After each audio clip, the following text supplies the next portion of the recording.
안녕하세요. 경제 읽어주는 남자 김광석입니다. 반갑습니다. 많은 언론에서 주목하고 있는, 많은 기업인들이 궁금해하고 있는, 또 많은 독자분들이 계속 의문을 제기하는 미국 대선 이후의 경제, 도대체 어떻게 흘러갈 것인가? 해리스가 당선될 것인가? 트럼프가 당선될 것인가? 그 누가 당선될 것인가는 저도 모르죠. 그러나 해리스가 당선될 때 미국 경제는 어떻게 펼쳐질 것이고, 트럼프가 당선이 된다면 또 미국 경제는 어떻게 펼쳐질 것인지, 그것이 한국 경제에는 어떤 영향을 미칠 것인지, 투자적인 관점에서도 어떤 기회가 있을 것인지, 그런 부분들을 우리는 들여다보고 미리 시나리오를 짜보고 대응책을 강구해야 할 그런 시점이 아닌가 생각합니다. 저도 25년 경제전망서를 준비하고 또 9월 28일자로 북콘서트를 계획하고 있습니다. 이 고정 댓글에 그 안내 링크를 좀 남겨놨는데, 관심 있으신 분은 또 고정 댓글을 확인하시면 좋겠습니다만, 사실 25년 경제전망서를 준비하면서도 가장 고민이 됐던 게, 누가 당선이 될지 모르니 어떻게 한 편을, 그러니까 여러 가지 트렌드를 제시하는데 미국 경제정책 트렌드를 좀 제시함에 있어서 누가 당선이 될지 모르니까 저도 굉장히 고민이 됐었습니다.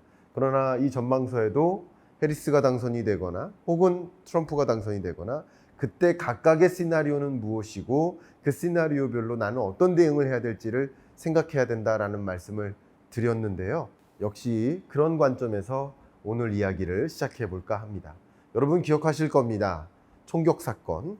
그 총격 사건으로 정말 언론에서 아마도 트럼프가 이길 거야 라고 확신을 갖게 되는 그런 상황이었어요. 트럼프 피습 사건 전까지만 해도 이미 트럼프는 바이든의 관심도를 훨씬 웃도는 수준을 유지해 왔습니다.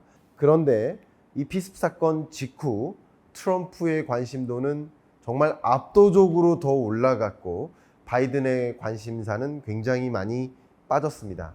당시 바이든 행정부, 바이든의 미 대통령 후보로서의 이 투표 전략, 선거 전략은 이제 본격적으로 트럼프에 대한 악담을 하자, 트럼프를 좀 부정적인 것들을 좀 지적을 해 나가자 하는 계획들을 갖고 있었는데, 그 계획에 상당한 차질이 빚어졌죠. 왜? 피습을 당한 사람에게 이런 나쁜 사람이야, 불법적이야 라고 지적하는 것이 좀 적절한 대응은 아닐 수 있다는 생각 때문에 바이든도 굉장히 정치적으로 고민을 했었던 터입니다. 그래서 민주당에서는 어떻게 결정합니까? 바이든이 아닌 다른 후보가 필요하다. 이제 바이든 시대가 가고 이제 해리스 시대가 점차 오는 겁니다. 실제 얼마 전까지만 해도 더 이코노미스트는 과연 그녀가 이길 수 있을까 하는 의문을 제기했었는데, 최근에는 해리스가 이길 수 있다, 해리스가 더 지지를 많이 받고 있다, 오히려 트럼프를 압도하고 있다라고 기사가 많이 나오고 있습니다. 실제 최근 호감도 조사를 보면 해리스의 호감도가 트럼프의 호감도를 압도하고 있습니다.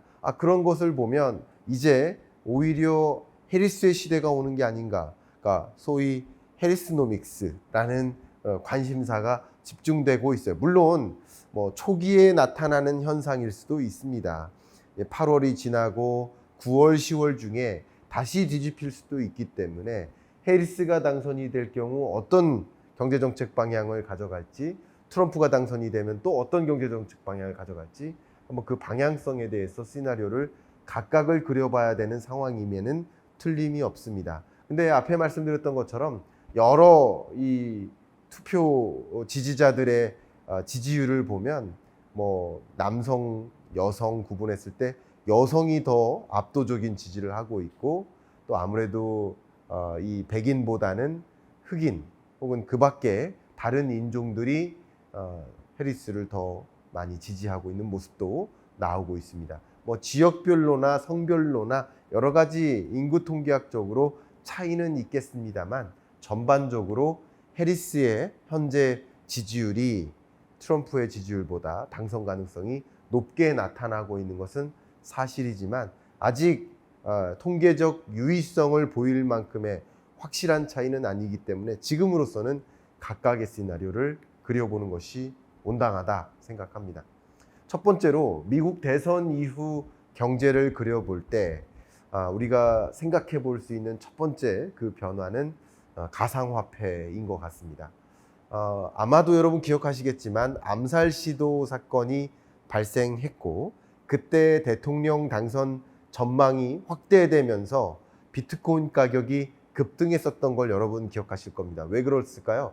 그동안 계속 트럼프는 나는 크립토 프레지던트가 될 거야. 나는 가상화폐 대통령이 될 거야. 그동안의 가상화폐 시장에 있는 많은 규제들을 완전히 철폐하고 다른 그 밖의 자본시장처럼 마치 주식시장처럼 채권시장처럼 자유롭게 거래할 수 있는 가상화폐 규제를 완화하는 그런 대통령이 될 거야 라고 발언을 많이 했거든요. 그러면 아마도 트럼프 당선 가능성이 높아지면 가상화폐, 비트코인 가격이 치솟는 거고 당선 가능성이 낮아지면 비트코인 가격이 조정받는 흐름이라고 볼 수 있겠죠.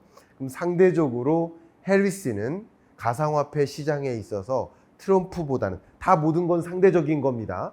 둘 다 가상화폐 시장을 지지한다라고 하더라도 누가 더 지지할 것인가가 이 가상화폐 가격을 결정짓는 거죠. 다른 것은 아니고 이 두 가지 변수, 누가 당선이 될 것인가, 어떤 후보가 당선될 것인가가 가상화폐에 어떤 영향을 미칠 것인지를 판단한다면 트럼프 당선 가능성이 높아질 때마다 비트코인 가격이 치솟을 것이고 11월 대선 결과가 발표될 때 트럼프 당선 가능성이 높아졌다, 당선됐다 라는 소식은 비트코인 가격을 올려놓는 역할을 할 것이고 반대로 해리스가 당선이 된다 그러면 상대적으로 가상화폐 가격, 비트코인 가격을 조정케 만드는 변수가 될 것이다. 여러분 기억하실 겁니다. 다시 한번 강조하지만 이게 피습 사건이 있었던 직후에 이 비트코인 가격이 급격히 치솟았던 것을 연상해 보신다면 누가 더 당선 가능성이 높아지느냐 혹은 11월에 누가 당선되느냐 이것은 가상화폐 가격을 올려놓을까 떨어뜨려 놓을까를 결정짓는 변수가 될 것이다. 대선 이후 경제 가상화폐 시장에 나타날 변화 한번 생각해 보면 도움이 되겠습니다. 두 번째는 주식시장입니다.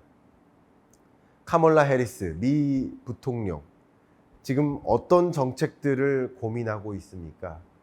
경제정책에 있어서 전 국민 기본소득을 도입하겠다. 2017년에 제정됐었던 어떤 감세라든가 일자리법 이런 것들을 전면 폐지하고 최저임금을 올리겠다. 이런 정책은 뭐예요? 어쩌면 근로자와 혹은 고용주, 기업인이 있다고 한다면 친서민적, 친근로자, 근로자 편에 서서 어떤 입장을 대변하겠다라는 움직임이니까 아무래도 주식시장에서 친기업적인 정서, 친기업적인 정책들을 발표해온 트럼프보다는 카멀라 해리스가 당선이 됐을 때 미국 주식시장은 조금 약세로 나타날 가능성이 있겠다. 전반적으로 그렇습니다. 통상적인 것도 생각을 해보면 중국 문제에 강경하게 대응하겠다. 미중 패권 전쟁 내가 당선이 돼야 더 강하게 드라이브를 걸 수 있다라고 주장하지만 통상적인 미중 무역 전쟁이라는 관점에서 봤을 때 트럼프보다 강하게 대응할 것인가에 대해서는 의문을 갖고 있습니다. 다만 주식시장은 이따가 또 설명드리겠습니다.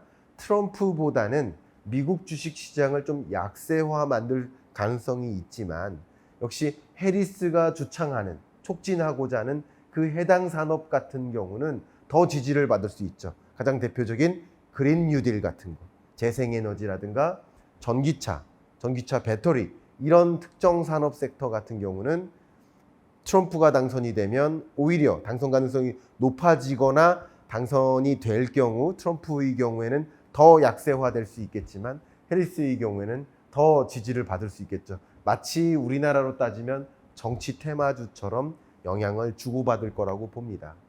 실제 트럼프 피습 사건 직후에 미국 증시는 굉장히 환호를 하지 않았습니까? 왜 그랬어요? 트럼프라는 그 인물 자체가 친기업적이기 때문에 그렇다라고 볼 수 있습니다. 그 친기업적인 성향, 대표적인 게 뭡니까?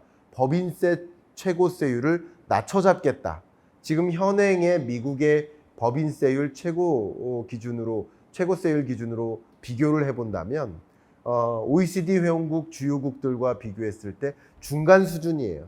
오히려 살짝 높은 편이라고도 할 수 있을 것 같아요. 그러니까 바이든 행정부나 해리스 행정부가 등장했을 때 해리스나 결국 법인세나 기업에 대한 대응은 비슷할 것이다.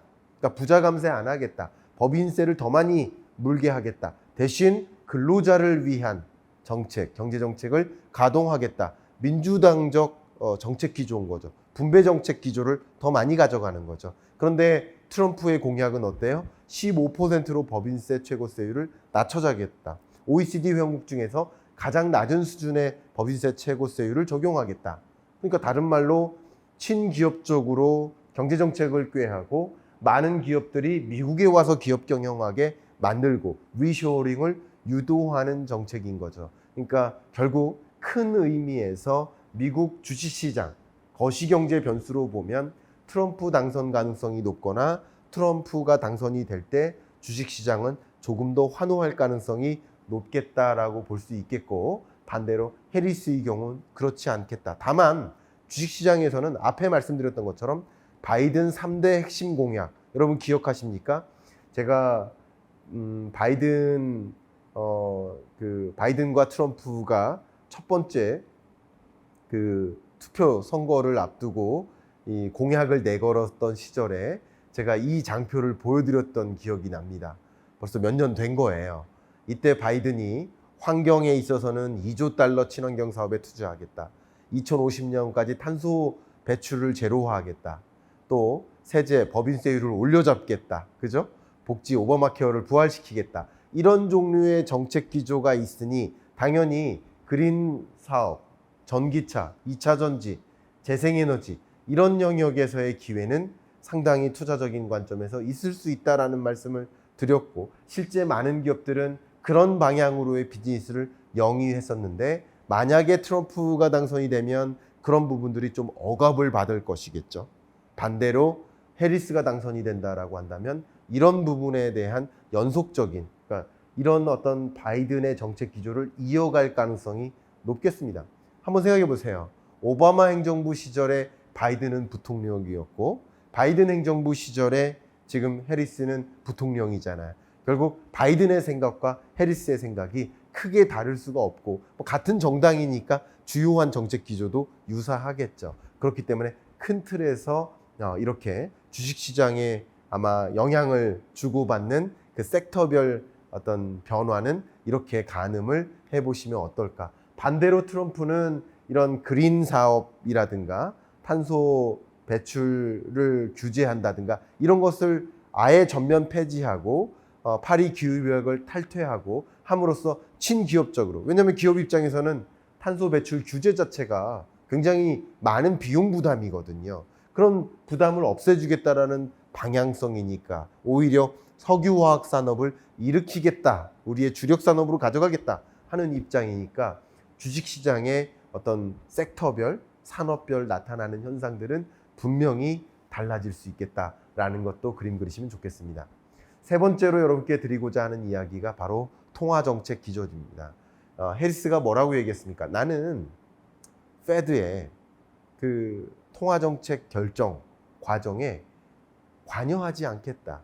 내가 대통령이 된다면 페드의 통화정책의 독립성을 나는 유지시켜주고 싶다. 그게 원칙이에요.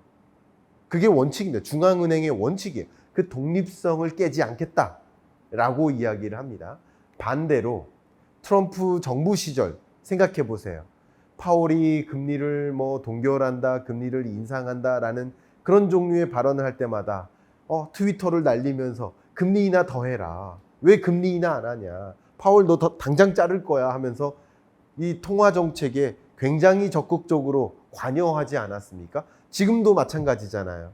지금 후보인데 파월한테 너 이 미국 대선 전에 금리 인하하면 그건 정치적인 것이니까 절대 대선 전에는 금리 인하하지 마라 라고 지금부터 관여하고 있지 않습니까?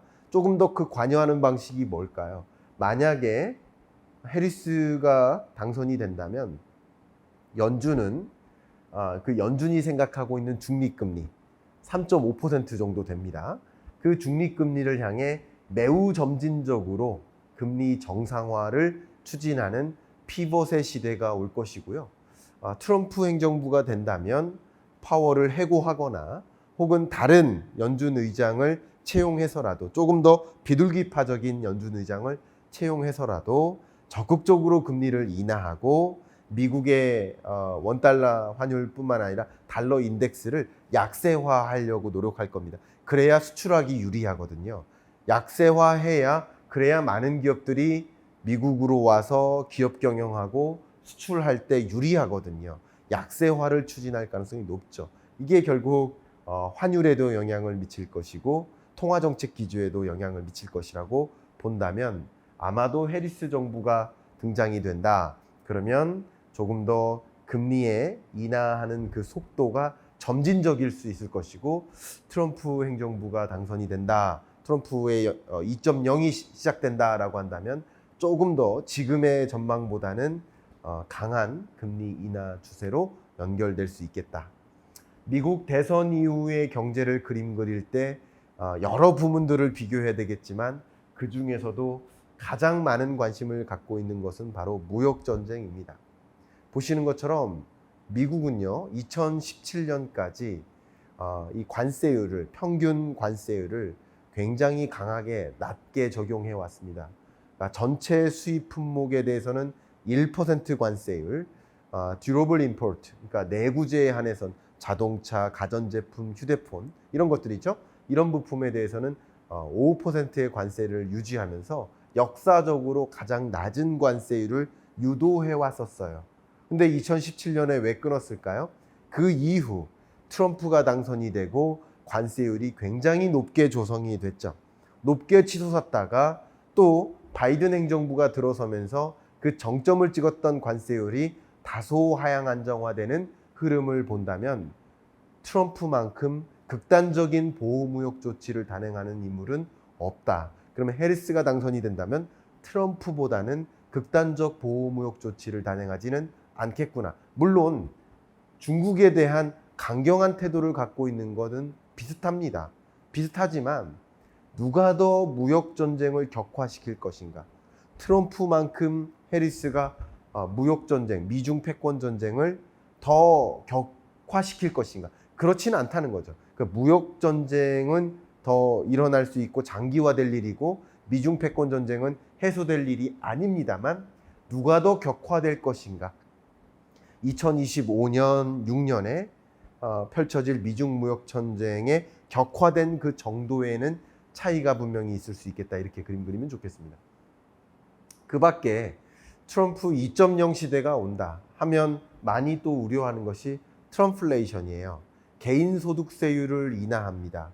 그렇게 해서 소위 부자 감세 정책인 거죠. 그렇게 함으로써 소비를 좀 촉진하겠다라는 의도가 담겨 있는 그런 정책 방향이죠. 또 수입품에 대해서 10% 보편 관세를 적용하겠다. 특히 중국에 대해서는 뭐 어떤 품목에 한해서는 뭐 100% 관세율을 도입하겠다.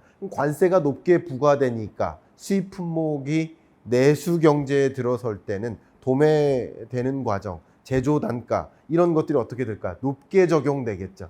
인플레이션이 작용될 것이다. 또 불법 이민을 차단하겠다라고 한다면 그동안의 불법 이민을 관용적으로 용인하는 과정에서는 아무래도 이 이민자들이 뭐 미국인들이 원하지 않는 그 3D 일자리 이런 일자리를 많이 채워 나갔는데 그만큼 인력이 부족해지니까 더 좋은 조건을 제시하면서 인력을 채용할 수밖에 없는 환경에 놓여요. 그러니까 자연스럽게 임금 상승률이 높게 반영되고 그게 인건비를 상승시키고 기업의 비용 부담을 가중시키니까 가격이 올라갈 수 있겠죠. 그러니까 이런 여러 가지 요소들이 결과적으로 인플레이션을 야기할 가능성이 높겠다라고 보고 있고요.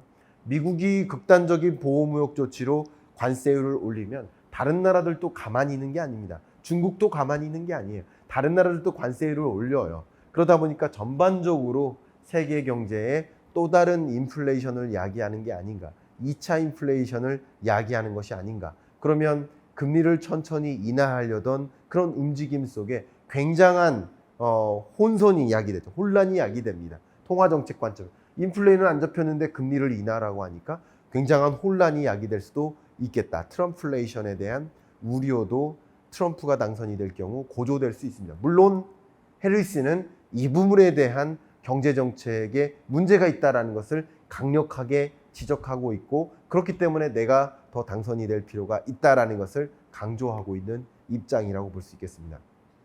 이런 미국 대선 이후 한국 경제 어떤 시나리오로 갈까? 가장 많이 우려하는 것 중에 하나는 앞에 말씀드렸던 것처럼 미중 패권 전쟁이에요. 근데 미국의 국민이 중국에 대한 정서가 나쁩니다. 보시는 것처럼 비호의적 중국에 대한 감정이 계속 오르고 있고, 이게 레코드 하이예요. 역사상 가장 높은 수준의 부정적 감정을 가지고 있는 상황입니다. 그런 상황이다 보니까 아무래도 트럼프든 해리스든 이런 미국 국민의 대중국 정서를 반영한 경제정책을 가동할 수밖에 없겠죠. 그러니까 중국에 대해서는 양 후보 다 강경한 태도를 갖고 있는 건 사실이에요. 더군다나 미국뿐만 아니라 세계적으로 중국에 대한 정서가 좋지 않다 보니까 역시 트럼프가 당선이 되든 해리스가 당선이 되든 중국에 대해서 강경한 태도를 보이고 중국에 대해서 비호의적 감정을 갖고 있는 여러 나라들이 같이 움직일 가능성은 있습니다. 중국에 대해서 경제 제재를 가하고 그런 것들을 좀 같이 참여한다든가 하는 움직임으로 연결될 소지가 있습니다. 물론 트럼프가 당선이 되면 그게 더 격화될 것이고, 해리스가 당선이 되면 조금 더 이런 동맹국들과 함께 움직이는 경제 제재를 도입할 것입니다. 굳이 비교한다면 트럼프는 관세를, 해리스는 동맹국적 지위를 이용해서 중국을 압박하는 방법론이 다른 거예요. 중국을 압박하는 움직임은 유사할 수 있겠습니다만 방법이 다른 겁니다. 그런 움직임 속에서 한국 경제에 주는 함의는 뭘까요? 미국은 그동안 만성 무역 적자국이었어요. 특히 중국에 대한 무역 적자가 전체 무역 적자의 절대적인 비중을 차지해 왔습니다. 거의 50% 수준이니까요. 그만큼 미국은 이 무역 적자를 해소해야 된다라는 트럼프의 생각, 우리는 수출국이 돼야 된다, 무역 수지 흑자국이 돼야 된다, 그러기 위해서는 대중국 어떤 경제 제재를 더 강화해야 된다, 중국에 대한 관세를 높여야 된다라는 이런 트럼프의 움직임이 이어질 것인가, 아니면 해리스처럼 동맹국적 지위를 활용해서 중국을 압박하는 움직임으로 갈 것인가 하는 각각의 시나리오에 우리는 이 수출 혹은 외교 전략을 미리부터 시나리오를 꾀해야 되는 상황 아닌가 생각합니다. 이게 왜 중요하냐면 24년 수출 실적은 연간 기준으로는 아직 없으니까 23년 기준으로 제시를 본다면 우리나라의 대중국 수출이 약 18%를 차지하고 대미 수출이 17%를 차지합니다. 24년 현재 기준으로는 두 국가의 의존도가 매우 유사해졌어요.